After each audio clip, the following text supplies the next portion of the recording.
आप सबका अभिनंदन और स्वागत। मैं अनुराधा शारदा आप सबका धन्यवाद देना चाहते हैं कि आपने हमारे वीडियोस देखे, सराहे और उन पर अपने कमेंट्स रखे। तो सर, आपका बहुत बहुत अभिनंदन और प्रणाम। नमस्कार। चंद्रशेखर शर्मा जी के साथ हम पढ़ रहे हैं जेमिनी, और जेमिनी में हम स्वांश पर आए हैं। नवांश हमने देखा, और वहां पर जहां आत्मकारक है वहां से हमने अभी बहुत कुछ देखा है। आगे हम सर क्या पढ़ने जा रहे हैं स्वांश में? हम अभी तक ये देख रहे थे कि स्वांश से एक एक भाव में कौन से ग्रह रहने से उसके क्या परिणाम होते हैं। इसमें हमें समझ गया होगा कि जो परिणाम हमें लग्न से ग्रह होने पे आते हैं उसके ही नजदीक पास है। हाँ, ये एक हमें दिशा दी है और एक हमें दरवाजा दिया है जिसके जरिए हम किसी चीज को देख रहे हैं, हाँ। है ना। तो एक जैसा नया वो दृष्टिकोण हो अनेक गया, दिखाई मतलब। देते हैं ना, तो कभी हम हाँ, दरवाजे से दे सकते, कभी उसे, तो ये अलग दरवाजा है। ये हाँ, बांसुरी से बहुत भिन्न है, ऐसा न समझिए। ये एक खास चीज पे उन्होंने अपना ध्यान केंद्रित किया है, क्या? हाँ, महर्षि जयमिनी ने। जेमिनी। तो आज हम देखेंगे कि स्वांश से सातवें भाव पे क्या होता है। जी, अब आपको ख्याल में आ ही जाएगा कि स्वांश से जो सातवां भाव है, तो जब हम लग्न से जो सातवां भाव देखते हैं ना, करीबन वैसे आने वाला जी, है ना। तो वो बोलते हैं लाभे चंद्र गुरुभ्याम सुंदरी। लाभ का कटपयादी से जब हम उसका पहली उसकी हल करते हैं तो उसका अर्थ 7 आता है ना। ल देखने का उसका नंबर देखना, भ का नंबर देखना, उसको उल्टा करना, 12 से उसको डिवाइड कर देना, जी, भाग जी, दे देना, तो आपको 7। जी। तो स्वांश से सप्तम में यदि चंद्र और गुरु दोनों हो तो वो जो स्त्री है उसको मिलेगी, वो सुंदरी रहेगी, ऐसा कहा गया है। हम्म, इसमें कोई बहुत ज़्यादा हमें हमारे मस्तिष्क को तकलीफ देना नहीं है। यदि वो किसी स्त्री का चार्ट होगा तो नैसर्गिक है कि वैसा उसका पति हो। हाँ, अब चंद्र गुरुभ्याम में सुंदरी क्यों आए, तो चंद्र को तो हम सुंदर मानते ही हैं। हाँ। वो ऊपर नीचे होते रहता है कभी कभी, तो वो मूडी भी होता है ना, पर उसका हम्म। गोल चेहरा रहता है, वो गोरा रहता है। तो हमको तो गोरे लोग अच्छे लगते हैं, हम हिंदुस्तानी हैं। तो चंद्र गुरु और गुरु जो है, ये चंद्र के साथ समागम में आने से उसको शक्ति प्राप्त हाँ सर, समागम क्या कहेंगे हम है। उसका? समागम समागम यानी जैसा जैसा सूर्य के साथ कोई ग्रह नजदीक आ जाता है, तो वो अस्त हो उसे जाता हम है। अस्त कहते हैं। हाँ, उसकी किरणें दिखना बंद होता है, इसलिए उसे हम अस्त कहते हैं। ये थे। वो हाँ, दिखना बंद हो जाता है। ये किरणों का हमारे मस्तिष्क पे होने वाला परिणाम, ये एक अलग विषय है। परंतु परंतु चंद्र के साथ यदि कोई ग्रह आए तो चंद्र की किरण उस ग्रह को ज्यादा शक्तिशाली बनाते हैं, उसकी आभा ज्यादा चमकती है, तो उस ग्रह में शक्ति आती है। समागम यानी एक दूसरे के साथ आना। जी सर। अस्त में भी तो साथ ही आते, पर अस्त में प्रभाव नष्ट होता है, समागम में प्रभाव बढ़ता है। चंद्र के साथ जब भी ग्रह आता है उस ग्रह की शक्ति बढ़ जाती है। हमें ये भी मालूम है कि गुरु यदि किसी भी भाव को देखे तो उस भाव को बलिष्ठ करता है, उसे पुष्ट करता है। हाँ, चंद्र जो है ये दिखने में तो अच्छा है, ये थोड़ा सा चंचल भी है, मजाक मजाक भी करते रहता है, थोड़ा कामुक भी होता है। चंद्र को कामुक भी कहा गया, लोग कई बार पढ़ते नहीं है, पर पढ़ना चाहिए। तो इसका मतलब ये है कि वो उसको आनंददायी रहेगी, और ये सुंदर किसके दृष्टि से दिखेगी? उस व्यक्ति के दृष्टि से दिखेगी। हम क्या करते हैं कई बार, ज्योतिषी, मैं भी जब जवान था, उसको बहुत अरसा हो गया, पर तब हम ऐसे ही सोचते थे, शब्द को पकड़ लेते थे कि हमारे दृष्टि से वो सुंदरी दिखना चाहिए या वो सुंदर आदमी दिखना चाहिए। नहीं नहीं, ये जातक के दृष्टिकोण की हम बात कर रहे हैं। उसे जो खूबसूरत दिखी, उसे जो सुंदर दिखी, वो सुंदरी। तो नैसर्गिक है कि शुभ ग्रह है दोनों भी। तो हाँ, तो उससे आनंद प्राप्त होगा, आनंद प्राप्त होगा तो सुंदर ही लगते हैं, है ना। तो सौंदर्य की जो कल्पना है उसको जरा हमें विस्तृत करके सोचना पड़ेगा। क्योंकि अब हम तो अब हिंदी लोग हैं, तो कोई बोलने में हरकत नहीं, कि समझो निग्रोस की कोई लड़की है, तो आप बोलोगे ये गंदी दिखा रहे, पर उसके हस्बैंड को तो वो सुंदरी दिख रही है, तुम्हें दिखे ना दिखे, तुम्हें कौन पूछ रहा है ना। या हमारे देश में भी अलग अलग प्रांतों में अलग अलग चेहरे हैं, है ना। तो वो उसको सुंदर दिखेंगे, वो उस सबका अपना अपना दृष्टिकोण है देखने का। क्योंकि ये चंद्र और गुरु उस व्यक्ति के व्यक्तित्व में के अपना असर डाल रहे हैं। हाँ, लग्न जो है वो व्यक्तित्व है। जी, तो ये इसे हम समझ ले रहे। जी। उसके बाद आता है राहुणा विधवा।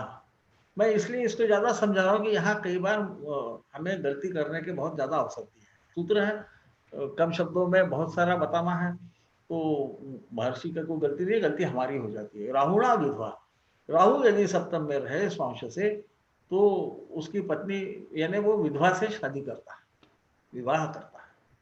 हुँ, क्या वो हर वक़्त विधवा ही रहेगी या विधुर रहेगा? यदि वो स्त्री की होगी तो वो विधुर होगा, जिसकी हुँ, पत्नी गुज़र गई है या जिसका पति गुज़र गया उसे हम विधवा या विधुर कहते हैं, है ना?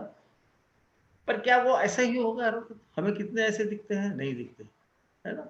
हुँ, नहीं राहु देखते। के बाकी के जो उसको हमने गुण गुण है। उसे हाँ, इस्तेमाल किए, वो बुद्ध है, वो म्लेच्छ है, यानी हमारे से दूसरे संस्कृति का है ना? हाँ।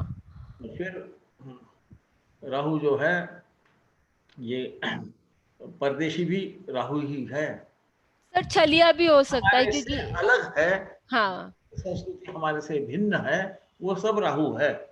हाँ। ये विधवा का अर्थ हमें पूरे परिप्रेक्ष्य में देखना, क्योंकि एक समय में जबकि ये लिखे गए थे, विधवा ने पुनर्विवाह करना ये करीबन कभी भी सुना गया नहीं था। इसलिए नैसर्गिक कि ये संस्कृति से भिन्न होने से राहु के साथ उन्होंने विधवा शब्द जोड़ दिया होगा, ऐसा मेरा मानना है। मेरा गलत नहीं हो सकता। आप लोग प्रत्यक्ष जो कुंडली है उस पे उसका प्रयोग करके देखिए, और मेरा सही होगा तो भी बताइए, गलत होगा तो भी बताइए। नहीं, नहीं हम सर एकदम सही आपसे है। सीखते आप हैं, जो हम बोल रहे हैं आपसे वो जानते हैं। हाँ, आप ये मत समझिए कि हम आपको ज्ञान देते हैं, हम आपसे आपके प्रश्नों सीखते से भी हैं। हमें भी ज्ञान प्राप्त होता हुँ, है ना? तो राहुणा विधवा का इस प्रकार से हमने उसे देखना चाहिए। राहु शकी मिजाज भी है, हाँ, हो सकता है कि वो शकी भी होगी या होगा। राइट। तो राहु के जो अनेक गुण हैं, उसको वो सप्तम भाव जातक के जो जीवन साथी है, उसका स्वभाव, उसका रहन-सहन, उसका देखना, ये सब वहाँ से वो दिखा रहा है। जी। क्या ये केवल पति और पत्नी के लिए ही होगा? मेरा ऐसा मानना है कि ये आपके जो साझीदार हैं, वो भी इसी प्रकार के रहें। कोई बिज़नेस पार्टनर्स भी इसके बिज़नेस अंतर है। पार्टनर्स, लाइफ पार्टनर एक ही बात जी, है ना? ये जो सप्तम भाव है, ये एक के साथ आके ये मिल जाता है। तो जहाँ भी साझेदारी होती है, वो पूरे जीवन की साझेदारी रहे, वो हमारे व्यवसाय की साझेदारी रहे, इसको एक ही स्तर से हमने देखना चाहिए, ऐसी मेरी मान्यता है। जी सर। इसके बाद आता है शनिना वयोधिका रोगिणो तपस्विनी वा। हिंदी में ये समझने को कोई बहुत तकलीफ नहीं है, वो ज़्यादा उम्र की होती है। शनि को वृद्ध ग्रह कहा गया, आपको सबको विदित ही है। हाँ, तो शनि वृद्ध होने से वयोधिका होगी, ये समझने को कोई बहुत ज़्यादा हमें साइंस की ज़रूरत ऐसे नहीं है। हाँ, रोगिणी, रोगिणों क्यों बोली है कि रोगी क्यों? शनि ये वात रोग पे उसका अधिकार है, हुँ, और शनि ये दुख का कारक है। हुँ। तो यदि ये सप्तम में बैठेगा, तो हम जो ग्रह दृष्टि देखें तो वो चतुर्थ पे दृष्टि डाल रहे हैं। पर सप्तम के दशम पे डालता है, हुँ, और वात रोग उसी से देखते हैं हम, घुटने गड़बड़ करा देते हैं, है हुँ, ना? यहाँ तो मैं ग्रह दृष्टि बोल रहा हूँ, हालाँकि हम बात कर रहे हैं जैमिनी की, जहाँ पे हमने दरअसल राशि दृष्टि देखना चाहिए, और वहाँ मुझे ऐसा लगता है कि यदि वो द्विस्वभाव राशि होगी तो वो होने की संभावना बहुत ज़्यादा हो जाएगी, जी क्योंकि सर, द्विस्वभाव राशि दूसरे द्विस्वभाव राशि पे दृष्टि डालती जी सर। है ना? और तपस्विनी च, अब ये तपस्विनी कहाँ से बीच में आ गई? तो आप जब देखोगे संतों के लक्षण, तो हुँ, उसमें आपको समझेगा कि शनि जो है, ये प्रवज्ञा भी देता है। शनि बहुत ज़्यादा विचार करता है। बहुत हुँ, ज़्यादा विचार करने से गुरु के साथ उसका यदि संबंध हो जाए किसी न किसी प्रकार से, तो वो अपने उत्तरार्ध में जीवन के, वो जिसे हम स्पिरिचुअल बोलते हैं, जिसे हम आध्यात्मिक आध्यात्मिक बोलते हैं, जिसे हम सही अर्थ में आध्यात्मिक बोलते हैं, उस तरफ उनका रुझाव बढ़ते जाता है। इसलिए उन्होंने तपस्वी में वाह बोला, यानी इनमें से कुछ तो भी होगी। होगा। देखो महर्षि भी बोल रहे हैं इनमें से कुछ तो भी होगी। तो हमने भाई लाभे चंद्रगुरुभ्याम सुंदरी, यानी सुंदरी होगी, ये बंद करना चाहिए। ये हमारे में आदत हो गई है। मैं तो जब जवान था मैं ऐसा करता था, और फिर मेरे पिता की डांट खाता था कि तुम बगैर सोचे मत बोलते जा। फिर हम बहस करते थे कि वो तो बोला है सूत्र में, तो बोले वो फिर से पढ़ो। फिर से पढ़ने पे हमको ख्याल में आ गया कि हमारी बहुत बड़ी गलती थी, तो हमने वो करना बंद कर दिया। वही मैं आप लोगों को समझा रहा हूँ या बता रहा हूँ, है ना? तो आप विद्वान हैं तो आप उसे मेरे ख्याल से उसका अनुशीलन करेंगे। जी सर। उसके बाद में आता है कुजेन विकलांगी। यदि कुज यानी भव में यानी हमारा मंगल यदि सप्तम में होगा स्वांश से, यही ओके। आपको फल मिलेंगे। लग्न से भी आप लोग देखोगे तो करीबन यही विकलांगी। अब विकलांगी क्यों होगी? क्योंकि मंगल का स्वभाव तो लड़ाई करना है, वो जी। सेनापति कहा गया है। हाँ, तो ये ज़्यादा खेलने वाले स्पोर्ट्स चोट लगना है, चोट हाँ, आदि लग जाना है। शारीरिक जो खेल है तो वो खेलने वाले होंगे तो हो सकता है उसमें कई बार लोगों को ईजा होती रहती है, दुखापत होती रहती है ना? तो हो सकता है कि उसके वजह से उनको कोई ना कोई तकलीफ होती हो। कई लोगों के घुटने फूट जाते हैं, तो वो एक ज़माने में हम भी जब थोड़े से जवानों वगैरह थे तो करते थे, वो कुश्ती-वुश्ती खेलते थे, वेट लिफ्टिंग करते थे, कभी-कभी कुछ भी हो जाता था हाथ को। तो मेरे को लगता है और वो फिर बुढ़ापे तक चलते रहता है ना? जी। कभी वो टेंडन गड़बड़ कर देता है, कभी कोई घुटना फूट जाता है, तो वो तकलीफ देता है। तो इस अर्थ में वो विकलांगी होगी ऐसा मेरा मानना है, क्योंकि कुजक का स्वभाव खेलना है, उसे जी। युद्ध पसंद है। युद्ध हुँ। पसंद होने से वो ऐसा कर सकता है और सप्तम से अष्टम भाव द्वितीय भाव पड़ता हुँ। है ना? और ये जो द्वितीय भाव अष्टम भाव होने से वो कुजक की वजह से कोई तकलीफ आप सहसा देखोगे। अब मैं अभी फिर से ग्रह दृष्टि पे जा रहा हूँ, तो मैं एक अ, तत्व समझाने के लिए जा रहा हूँ। आप देखिएगा जब भी अष्टम पे प्रभाव होगा मंगल का किसी के भी जन्म कुंडली में, आपको दिखेगा ये इनको बगैर कारण से भी इनको कुछ न कुछ होते चोट रहता हो जाती है, हाँ। है। वो अक्सर इनको कुछ करना नहीं पड़ता, वो हो ही जाता है उनका। है ना? हाँ, चलते-चलते षष्ठ ही में उनको होगा लग तो सकता उनका कुछ न कुछ उसमें संबंध रहता है। ऐसे लोग झाड़ के नीचे खड़े होंगे, वो डंगा इन्हीं के सर पे पड़ेगी जाके। है ना? तो आपको दिखाई देगा ये, कि होते रहता है, आप मार्क कीजिए इसे। अष्टम भाव है ना वो हमारा मूल प्रकृति है। तो है। वहाँ जब मंगल देखता है तो कुछ भी गड़बड़ करते रहता है। जी तो सर। शायद उस अर्थ में विकलांगी बोला होगा। वो विकलांगी नहीं होगी, मंगल विकलांग नहीं रहता, ये तो दूसरे को विकलांग करता है जी, ना? हाँ, हाँ। हाँ, सप्तम में। और हाँ, ये है कि ये सप्तम भाव का कुछ लग्न पे देख के जातक के सर पे कोई चोट दे सकता रहता है। जी, है, इसे मत भूलिए, है ना? तो जी। विकलांगी का मतलब हमने बड़े पैमाने पे लेना चाहिए। मुझे ऐसा नहीं लगता कि मंगल सप्तम में हो। आपके पास जो भी राशि चक्र आएँगे उस पे ज़रूर इसको आज़मा के देखिएगा, हमें पता कर बताइए कि हम कहाँ तक सही है या गलत है। उसमें कोई बात नहीं, हर आदमी गलती करता है, तो मैं भी कर सकता हूँ। मैं ज़रा ज़्यादा करूँगा क्योंकि मेरी उम्र हो गई ना, तो ज़्यादा यानी गलती करने के लिए मुझे समय ज़्यादा मिल गया है। तो हम जाएँगे आगे। रवीणा स्वकुले गुप्ता च। रवि यदि ऐसी जगह होगा स्वांश से सप्तम में, तो इसका कुल गुप्त रहता है। ऐसा ही इसका अर्थ है। अर्थ ऐसा किया गया है। जी। जो हमारे विद्वान लोगों ने उस पे बहुत बहुत एक से एक विद्वानों ने इस पे अपनी टीका लिखी है। नीलकंठ से लेके अच्युतानंद झा जी से लेके संजय जी, संजय रथ जी हैं, के राव साहब हैं, अनेक लोगों ने उस पे टीका लिखी। वी रमन साहब है और वो बड़े श्रेष्ठ लोग हैं, उन्होंने उस पे टीका भी लिखी। करीबन ऐसे ही कहा गया। मुझे ऐसा लगता है ये स्वकुले गुप्ताचर का अर्थ ये नहीं होगा, क्योंकि रवि जब सप्तम में रहता है तो वो आदमी को वृथाभिमान ज़्यादा देता है, क्योंकि वो राजा है, तो राजा को खुद का अभिमान ज़्यादा ही रहता है कि मैं आपसे श्रेष्ठ हूँ। और ये सप्तम में होने के बाद कौन किसे वृथाभिमान होगा? नैसर्गिक है हुँ। कि जातक के पत्नी या पति को होगा। हाँ, हाँ। यहाँ तक तो ठीक है, ये और एक कुछ बता रहे हैं। स्वकुले गुप्ता से, ये उस कुल के न होके भी बोल सकेंगे कि हम इस कुल के। हाँ। तो आजकल बोलते हैं आई एम रॉयल बॉर्न। अभी रॉयल्टी तो खत्म हो गई कभी की, है ना? और जो भी थोड़ी थी तो वो इंदिरा गांधी ने खत्म कर दी। उनके तनखे-वनखे बंद करके वो 11 तोपों की सलामी बंद करने के बाद, है हुँ, ना? तो पर लोग बोलते हैं कि हमारे ताऊ के, चाचा के, मामा के फलाने थे। हुँ। तो ऐसा हो सकता है कि हमारे कुल को गुप्त रखते हुए हम है उससे ज़्यादा है ऐसा बताने का कोशिश करने वाला एक्ज़ैजरेशन करके अति कुल है, अतिशयोक्ति, ऐसा मुझे लगता है। अतिशयोक्ति कर रहे हैं। हाँ, है उसे यानी नहीं बताना ना। हाँ। आप देखोगे कई बार कि चौथी कक्षा पास वाला एजुकेशन मिनिस्टर हो जाता है, फिर झूठे सर्टिफिकेट लगा देता है कि हुँ, मैं फलाने जगह गया, वहाँ गया, एक घंटे का कोर्स किया तो बोलता मैंने हार्वर्ड से सीख लिया, है ना? वो ऐसा करते रहते हैं, तो उसको हम बोलेंगे स्वकुले गुप्ताचर, खुद का कुल गुप्त रखने वाला। कुल का अर्थ है मेरी शुरुआत। जी। कुल का अर्थ हर वक़्त हमारा कुल या वंश न ले। हुँ, हमारा जो पास्ट है, हमारा हमने अभी तक जो भी किया है, इसको कुछ चीज़ें इसमें कि हम गुप्त जिसको रखते हैं, उस अर्थ में ये कहा होगा, ऐसी मेरी धारणा। जी सर। अब आता है बुधेन कलावती। बुध यदि सप्तम में होगा, तो वो कलावती होगी। ये हुँ, कलावती क्यों होगी? क्योंकि हम कला को सहसा शुक्र की तरफ देखते हैं। परंतु बुध जो है, ये कम्युनिकेशन की कला, हमारे पास की चीज़ दूसरे को बताने की जो कला रहती, इस पे अधिकार बुध का है।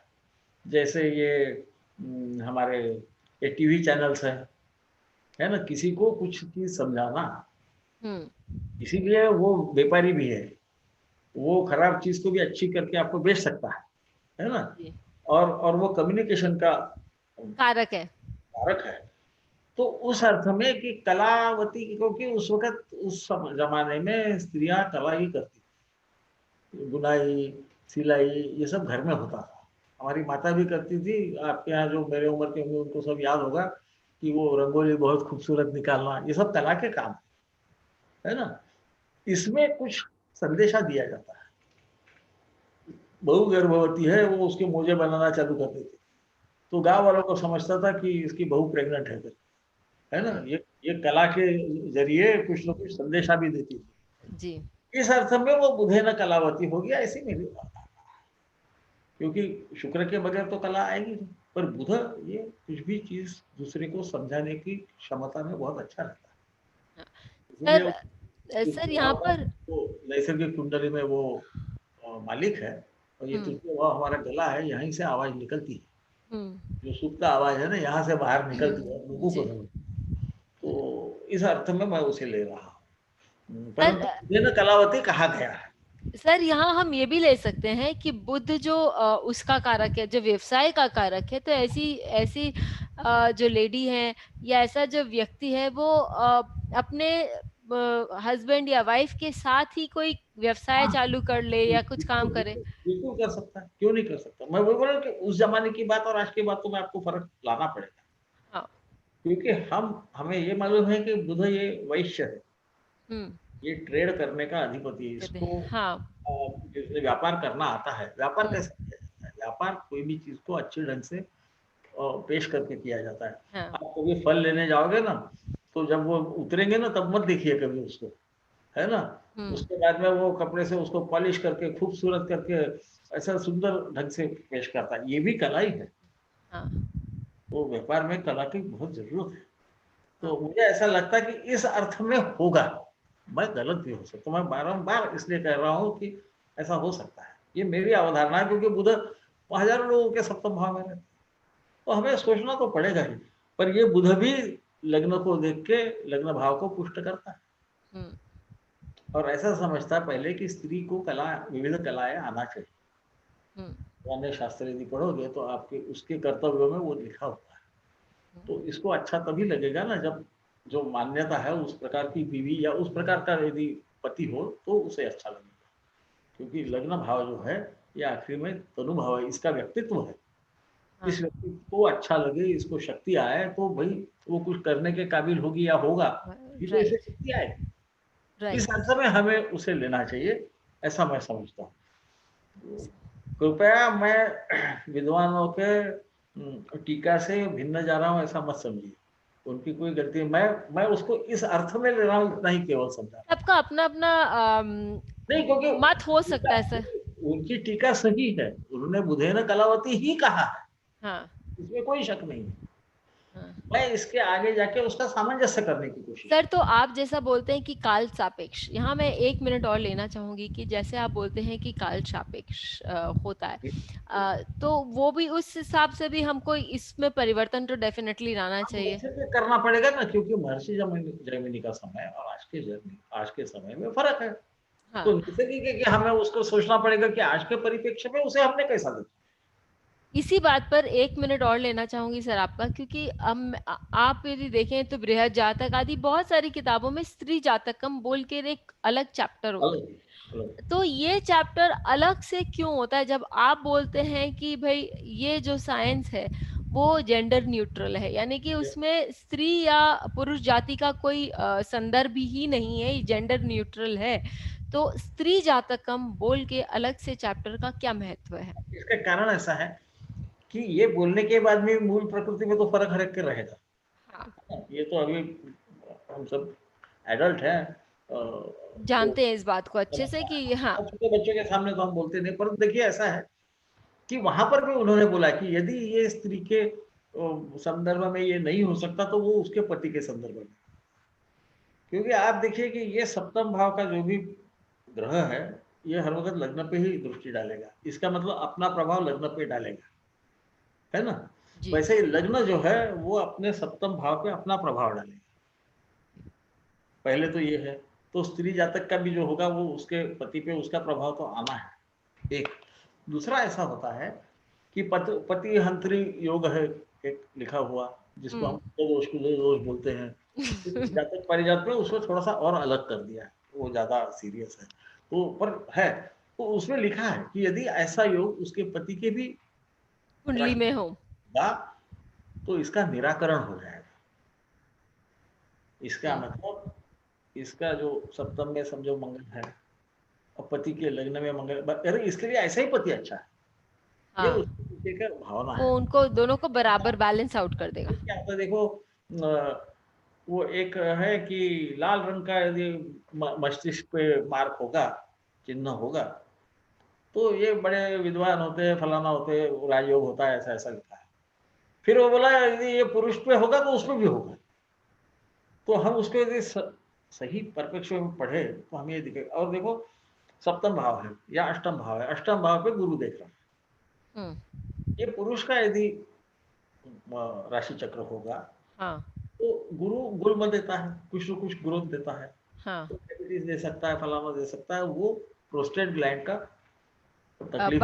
बढ़ावा भी दे यदि वो सकता है। पुरुष होवे तो, हो। यदि वो स्त्री होगी तो उसको यूटेरस में ट्यूमर्स हो सकते हैं। हाँ।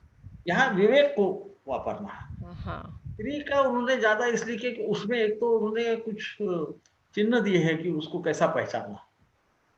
क्योंकि अच्छा। वो ज़माने में ऐसा ज़रूरी नहीं था कि हर स्त्री का पथरी निकाली हो, है ना? अच्छा।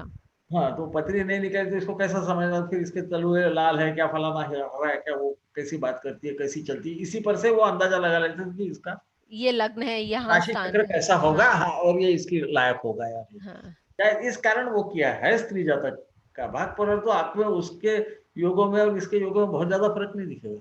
केवल शारीरिक फ़र्क से जो योग आएँगे, यानी ऐसा बोला होगा कि उसके बाएँ स्तन पे तिल होगा, तो पुरुष के भी बाएँ स्तन पे तिल होगा। राइट। उसी उसी वही जो उन्होंने बोला है बोला शायद, है वो खाली। शनि हाँ। देखता होगा वगैरह, तो वो देगा, हुँ। तो कोई फ़र्क नहीं पड़ेगा। केवल इसलिए है कि शादियाँ करनी है, तो फिर क्या करना भाई? तो उसको लक्षण से ज़्यादा देखने का प्रयास किया गया है। इतना ही फ़र्क है। आप उसको भूल के भी यदि स्त्री का राशि चक्र एनालाइज़ करोगे ना, तो आपको वही उत्तर आने वाला है, कोई दूसरे नहीं आने ठीक है सर। वाले। ऐसा ऐसा मुझे लगता है। थैंक तो यू सर। उस ज़माने में स्त्री से बात नहीं करते थे, वो पर्दे में रहती थी, समझता नहीं था। तो नैसर्गिक है कि उनको जिस भी ढंग से समझे वो समझते थे, और किसी का यदि होगा राशि चक्र तो फिर वो मिलाते थे, है ठीक ना? है। वो त्रिंशांश वगैरह दिए हुए हैं, उससे स्वभाव दिए हैं। आप देखते हैं हर वक़्त वैसा होता नहीं है, तो कभी-कभी हमें ये समझना है कि जो ज़मीन पे होता नहीं है, उसे छोड़ देना चाहिए। और वैदिक आगे। और ज्योतिष में जो सचमुच नहीं होता, सुफलम जिसका नहीं होता, उसको त्याग त्याग देना चाहिए, ऐसा कहा गया है मुनि, है ना? मतभेदे मुनीनां तु वैद्यकीय ज्योतिषे तथा करके एक श्लोक है। तो अभी उम्र की वजह से मैं आधा ख्याल में रखता हूँ, आधा भूल जाता हूँ। तो हमारी वैसे मिसेज़ कहती है कि आपको जो नहीं ख्याल में रखना वो आप भूल जाते हो। तो ऐसा नहीं है, मैं वाक़ई भूलता हूँ। तो रहने दो। तो ये चापे हो गया। ना यहाँ पे क्योंकि लाभ खत्म अब आ रहा है, हम तीसरे जगह। यहाँ पे ज़्यादा थोड़ी कंट्रोवर्सी इसलिए है कि मैंने पहले भी कहा कि सूत्र ये एक के पीछे एक वो धागा चलता है, वो कहीं तो भी टूटता है, फिर दूसरा चालू होता है। अभी तक हम लाभे से बात कर रहे थे, सप्तम भाव की बात कर रहे थे। अब आया चापे चंद्रेणा अनावृत्ते देशे। चाप का अर्थ चार होता है, ये चतुर्थ भाव की बात कर रहा है। चतुर्थ भाव स्वांश से जो है वहां यदि चंद्र होगा तो टीका में ऐसा कहा गया है कि उसका प्रथम संभोग ये खुले मैदान में होगा, यानी खुली जगह पे होगा। मेरा मानना थोड़ा भिन्न है, क्योंकि अनावृत्त का एक अर्थ, अनावृत्त देश में एक अर्थ ऐसा है कि वो देश जहाँ पे ज्यादा चहल पहल नहीं होती है। इसका मतलब जहाँ ज्यादा लोग नहीं रहते हैं। हुँ, इसका मतलब जहाँ लोक संख्या ज्यादा न हो या जहाँ भीड़ ज्यादा न हो। और हुँ, चाप का संबंध चतुर्थ भाव से होने से वो आपका मकान है, हुँ, आपकी मातृभूमि है, आपकी गाड़ी है, हुँ, आपका सुख है, इसके बारे में बात चल रही है। तो मुझे ऐसा लगता है कि यहाँ जो बोला जा रहा है, ये जो जातक है, इसकी मातृभूमि या ये जहाँ मूल जहाँ से आया, ये ऐसी जगह है जहाँ पे बहुत ज्यादा भीड़ नहीं है। यानी मुझे लगता है इसका संबंध बहुत बड़ा शहर नहीं है, मेगा सिटी नहीं है, इस अर्थ में बोला होगा। या मेगा सिटी भी होगी कलकत्ता बम्बई के समान, तो वहां की ऐसी बस्ती जहां ज्यादा भीड़ नहीं। जी। तो हालांकि विद्वानों ने जो कहा है वो मैंने बता दिया। हाँ, पहला संभोग वो खुली जगह में होगा। हुँ, मुझे बराबर नहीं लगता। इसका कारण है, ये खुले जगह में संभव होगा ऐसा मुझे इसलिए नहीं लगता कि देखो, जानवरों के भी चार्ट रहते हैं, हुँ, है ना। हमें हमें हम यदि याद करेंगे तो सबके चार्ट रहते हैं। नंदी का भी था ऐसा कहा जाता है, तो मुझे तो नहीं मालूम। परंतु हर व्यक्ति, हर पशु, हर इंसान, इंसान भी पशु है तो दो टांग वाला पशु है, इतना ही फर्क है। तो ये अपने अपने जो प्रभुति सामाजिक बंधन है उसी में रहता है। हाँ, एक आध दूसरा कोई हो जाए तो वो अलग बात है, परंतु क्योंकि यहाँ पे ऐसा कुछ लिखा नहीं, सूत्र में बोला भी नहीं, लाभ भाव से उसका संबंध नहीं है। इसलिए मैं उसको इस अर्थ में लेता हूँ कि इसका जो ग्रह है या इसने मकान बनाया तो भीड़ भाड़ वाले इलाके में ना, एरिया में नहीं बनाया, हाँ, की तरफ ये इशारा कर रहा है। क्योंकि देश को, आप वास्तुशास्त्र वाले विद्वान सब हैं आजकल ज्योतिषी, तो पर मुझे थोड़ा सा याद है कि देश को भी वास्तु में पकड़ा गया है। हाँ, ग्रह वेशम शर्म आदि करते करते नगर, ये सब आते हैं, तो देश में बहुत सारी चीजें आती हैं। मुझे ऐसा लगता है कि इसका जो इशारा है, ये या तो इसका घर बहुत ज्यादा भीड़ भाड़ वाली जगह में ना हो, जहाँ ज्यादा लोग आते जाते नहीं, ऐसी जगह हो, ये बोला जा रहा होगा। हुँ, या ये ऐसे देश से आया है जहाँ पे ज्यादा पॉपुलेशन नहीं है, नहीं ज्यादा है, ज्यादा लोक संख्या नहीं है, क्योंकि देश का भी अर्थ हो सकता है, नगर का हो सकता है, या उसके खुद के घर का हो सकता है। ऐसी मेरी मान्यता है। ठीक है। अब हम आगे जाते हैं। ये भी धागा टूट गया, क्योंकि अब आया कर्मणि पापे शूरः। कर्म का कटपयादि का अर्थ तीन। हाँ, तृतीय भाव में यदि पाप ग्रह होंगे तो वो शूर होता है। नवांश से अंश तृतीय से भाव तीसरे स्थान में। देखिए यही हमको हमारे पारशरी में बीपीएचएस होता भी है हाँ, कि तृतीय स्थान में पाप ग्रह अच्छे रहते हैं, बहुत शौर्य देते हैं। और आगे बोलते हैं शुभे का तरह। ये भी वहां कहा गया है कि तृतीय भाव में शुभ ग्रह जो है वो कातर, भीरु बोला गया है। हाँ, कातर और भीरु का अर्थ एक ही है। कातर का अर्थ डरपोक है, भीरु का भी अर्थ डरपोक है। डरपोक का अर्थ बुरे अर्थ में नहीं है, क्योंकि पाप भीरु बोला जाता है। जो हुँ, पाप करने को डरता है, पहले पापे कहा गया है, फिर कातर तो यहाँ कहा है, वहां भीरु कहा है। हुँ, हुँ, तो इसका मतलब उसमें शायद वो जिसको हम बोलते हैं कि देखो, हमें यदि इस कलयुग में हमें यदि यश प्राप्त करना है तो कभी हमें क्रूर भी होना पड़ता पड़ता है, हाँ, है ना। अर्जुन को अपने तीर से किसी को मारना भी पड़ा था, जी, इसलिए हम उसको शूर कहते हैं, जी, है ना। हम द्रौपदी को तो शूर नहीं कहते, तो हुँ, उसने तो बेचारे ने कोई तीर वीर चलाया नहीं, है हाँ, ना।